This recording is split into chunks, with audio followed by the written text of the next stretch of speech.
Today I'm going to talk about how I use the Clifton's Strengths themes to design my life and my author career. This question came from S. Embry. Recently I did an AMA when I hit 1,000 subscribers here on YouTube, and they had this question about Clifton strengths, which I'm always happy to talk about.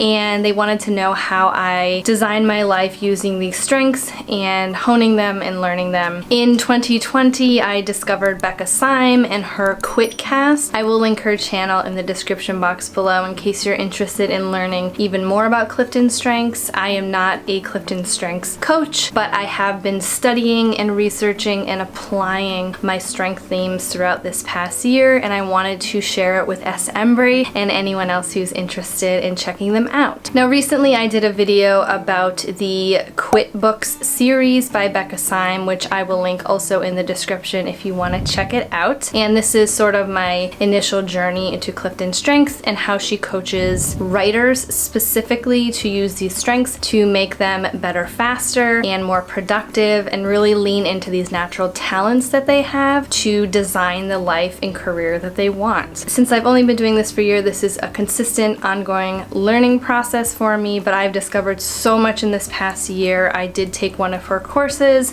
and I am a part of her paid Patreon. Becca does have a free version for her patrons as well, but I decided to try to level up myself this past year when it comes to my strengths and how I get better in my life and my career. When it comes to talking about strengths, the ones that come most naturally to you are usually in the top 10 or so list that you get after you take the test. So I'm going to discuss my top 10 in no particular order, and I'm also not going to name them specifically because there are trademarks with these names and I don't want to get into any detail, but if you are interested in what the strengths actually are, feel free to email or DM me and I'd be happy to discuss that with you. I just don't want to step on anyone's toes. There are 4 domains when it comes to Clifton strengths, and I have 3 of them in my top 10, so I'm going to batch them into these domains and then go through what this particular strength is and how I apply it to my life and mostly my writing career, because this is a writing channel. The most frequent domain that I see in my top 10 are called executing strength themes. And these are the themes that really help you make things happen. So the first theme I'm going to discuss is a theme that really takes pride in making decisions, makes very careful decisions, and assesses risk in making those decisions. This was the initial strength that I fought a little bit against when I got my results, because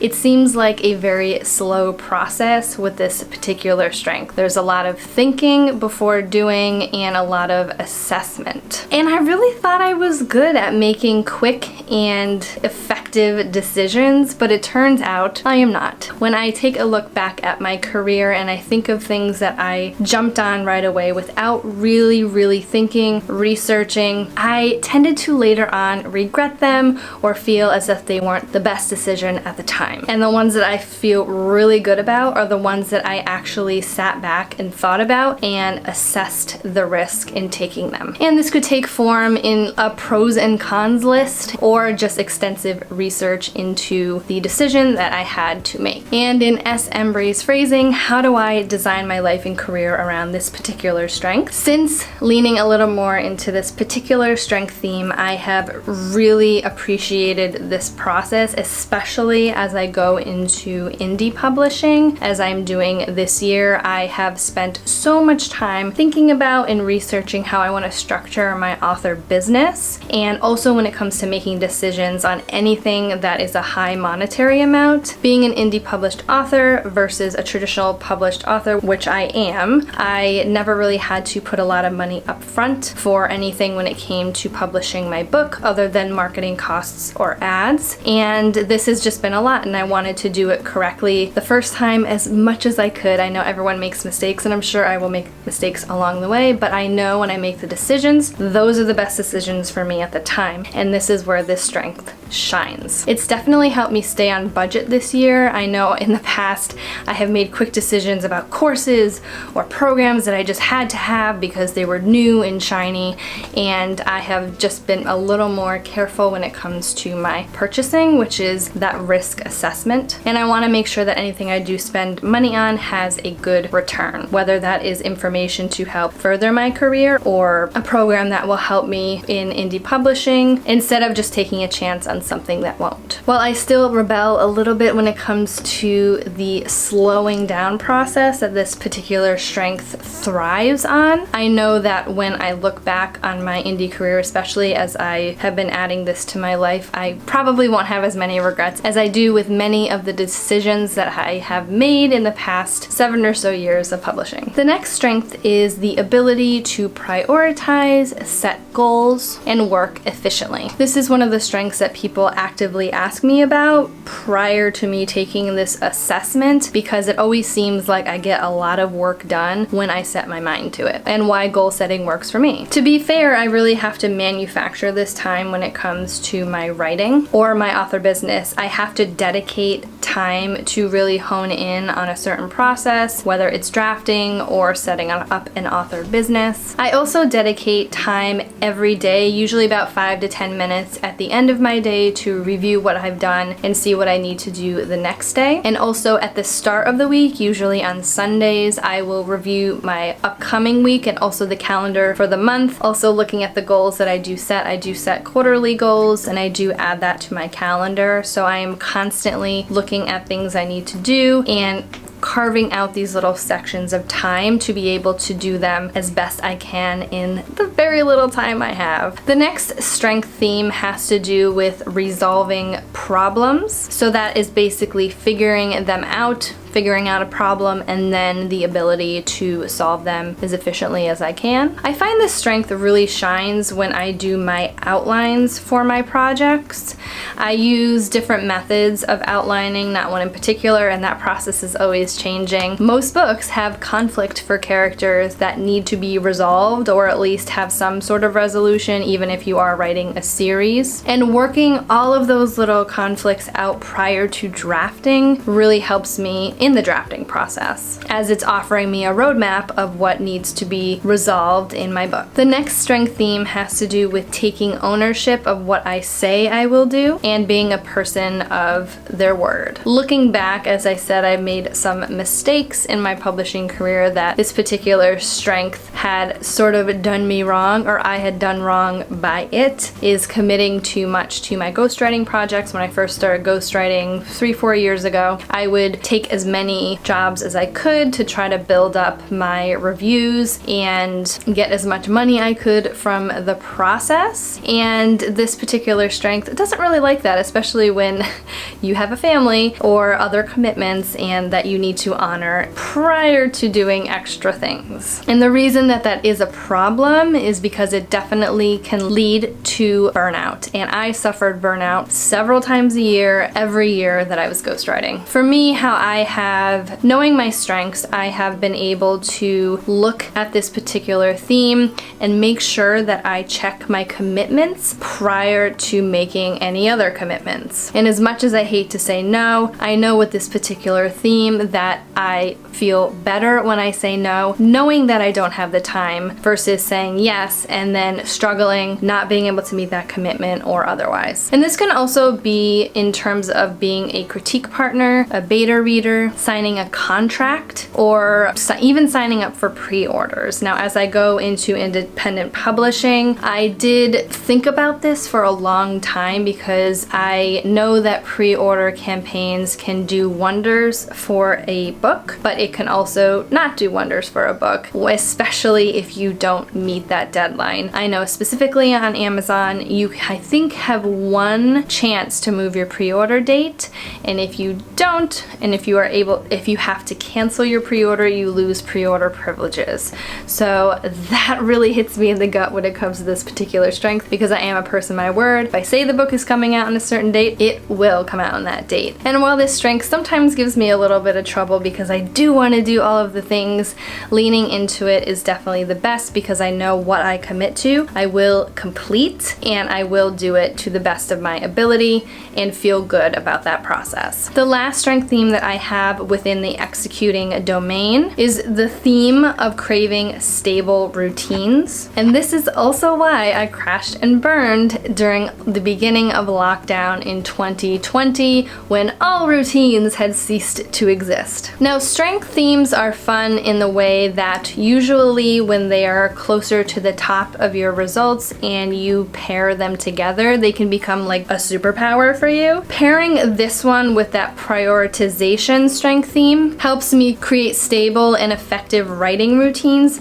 that really push me toward finishing a book and moving toward that publication process, whether that's indie publishing or traditional publishing. In my top 10 strengths, I have 3 relationship building strengths. That's another domain. And these are obviously themes that help you build strong relationships. Or in my case, stronger relationships with my characters. The first theme is a theme that creates very close relationships that foster trust and confidence in them. When it comes to my personal life, I honestly don't have a lot of close relationships. I never have. I don't really mind that either. I know a lot of people want these big friend groups, but I have never been the type to want that, and this is a reason why this one is in my top 3, because it's just very natural to me. It takes a while to get to know me, but once you are in my inner circle, you're there for life. I see this in my writing when it comes to my characters and the connections they make throughout the book. And as I am a plotter, I really focus on plot when I am outlining and also that first draft of writing. I do have a very good idea about the characters right away, but as I go through the revision or editing process, I really dive into those inner circles that I mentioned and really dig deep into the characters in that sense. I think this is why character profiles don't really work for me, especially at the beginning stages of a book. I'm still in the outer circle with this particular character, even though they're pretty well formed, which I'll discuss in a minute, because I naturally treat these characters as if they are people and I am trying to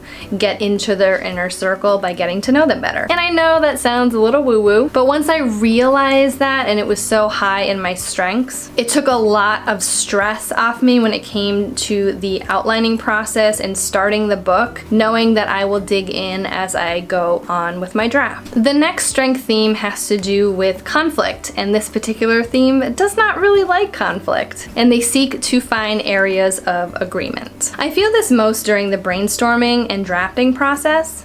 I consistently think about how I can resolve conflict between characters, more particularly the main character, and this is a way I can dive deeper into the characters, finding the little nuances of how they might resolve this issue, where I, the author, am just there to mediate it based on the character's personality to find that resolution, which is important for most books. And the last relationship building theme in this section is one that is intrigued by the uniqueness of people and the ability to know how to bring out their best. Again, this is another one that shines when it comes to my characters. When I create them, they feel very real to me, and while I'm digging deeper into those inner circles, I am able to see how they are unique and really bring those unique qualities to life to make my characters unique from each other and not all the same character. Because naturally my characters are pretty formed, I am able to quickly find their unique qualities that make them pop on the page. And most of the character development usually comes later in my drafts. And I also find that if I ever get stuck, one of the books that really helps me is GMC by Deborah Dixon. I mentioned it during one of my review videos, which I will also link. And this is a very simple process to help me get unstuck based on the characters that I already know, but sometimes need a little bit of help to get through a block. The next next two themes from my top 10 are part of the strategic thinking domain. And these are themes that help you absorb and analyze information to allow you to make better decisions. This next theme is one that appreciates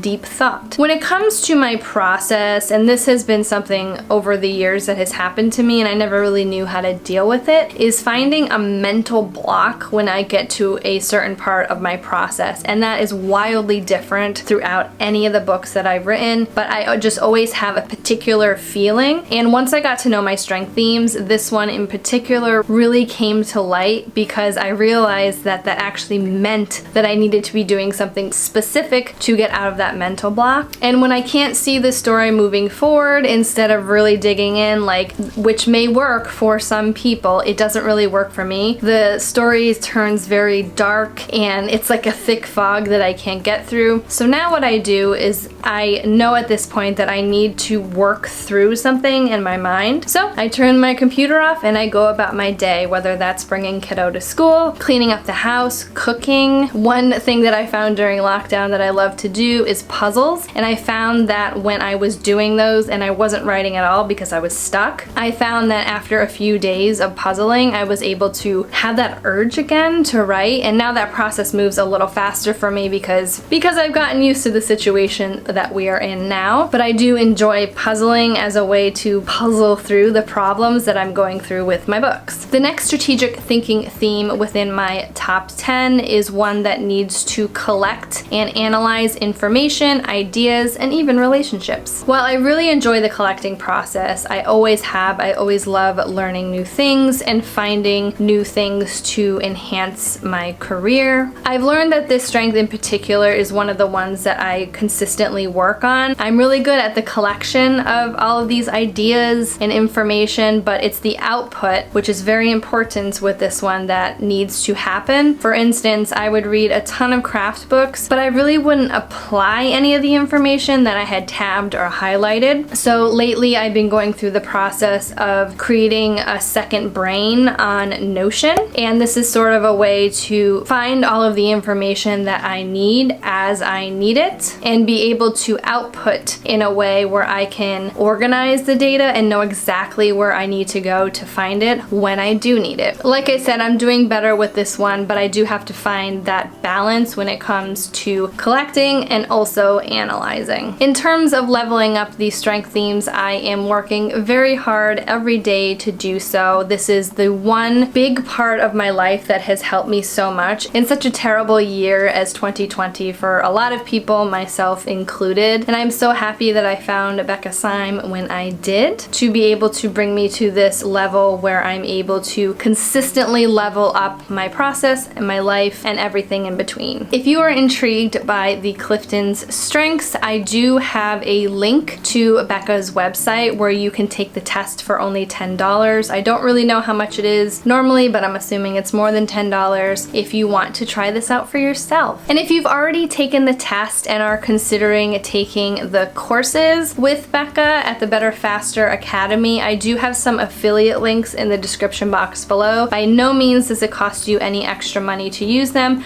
but it does give me a kickback in return, which I would so appreciate, but it is obviously not necessary. So do leave a comment below and let me know if any of this personal development interests you. I'd love to continue this conversation in the comments below. And once again, if you enjoyed this video, do give it a like, hit that subscribe button and the little notification bell next to it so you know the next time I upload, and I'll see you soon.